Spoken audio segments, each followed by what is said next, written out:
आज के इस वीडियो में मैं आपको ये बताने जा रहा हूँ कि कैसे आप अपने Vivo T3 Android mobile phone में अगर आपके मोबाइल से फ़ोन करते समय अगर आवाज़ नहीं आती है आपके फ़ोन से, तो इस प्रॉब्लम को आप सॉल्व कैसे कर सकते हैं। आज के इस वीडियो में मैं आपको डिटेल में जानकारी देने वाला हूँ। तो चलिए यहाँ पे वीडियो को हम स्टार्ट कर लेते हैं। देखिए दोस्तों, सबसे पहले आपको अपने फ़ोन को एक बार रीस्टार्ट कर लेना है, ठीक है। अगला काम ये करना है कि आपके मोबाइल फ़ोन में ये फाइल का ऐप होता है, इस फाइल के ऐप को ओपन करना है। इसमें आपको नीचे ऐप्स का ये वाला ऑप्शन टैप करना है। अब यहाँ पे सबसे ऊपर सिस्टम ऐप जो लिखा हुआ है इसे टैप करना है। इस वाले पेज में आपको नीचे आकर ये एंड्रॉइड सिस्टम का ऑप्शन टैप करना है। अब इसके अगले पेज में आपको नीचे स्टोरेज एंड कैच का ये ऑप्शन टैप करना है। यहाँ पर आपको एक क्लियर कैच का ये ऑप्शन टैप करना है। अब आपका कैच के सामने डेटा जीरो हो जाता है, ठीक है। अगला काम ये करना है, मोबाइल फोन का सॉफ्टवेयर आपको चेक करना है कि अपडेट है या नहीं है। पहले फोन का इंटरनेट चालू रखना है, इसके बाद फोन का सेटिंग पेज ओपन करना है। इसमें सबसे ऊपर सर्च आइकन पे टैप करना है। यहाँ पे सबसे ऊपर सर्च बार में सिस्टम अपडेट आपको लिखना है। नीचे सिस्टम अपडेट का ये ऑप्शन शो होता है, इसे टैप करना है। अब आपको इस वाले पेज पे कोई भी अपडेट का बटन या इस तरीके का ये डाउनलोड इंस्टॉल अगर लिखा हुआ दिखाई देता है तो उसे टैप करके फोन का सॉफ्टवेयर अपडेट कर लेना है, ठीक है।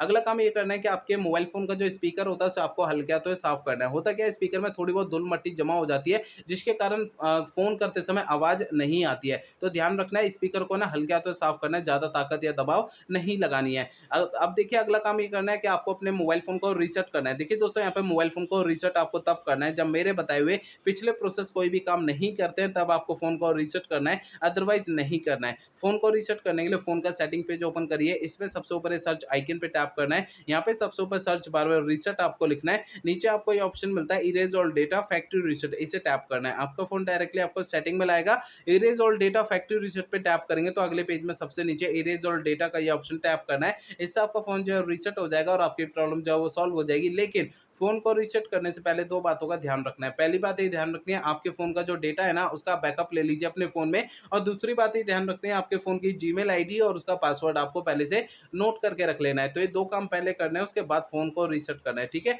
तो मेरे बताए हुए तरीके आपको यूज करना है, इससे आपकी प्रॉब्लम जो है सॉल्व हो जाएगी, ठीक है ना।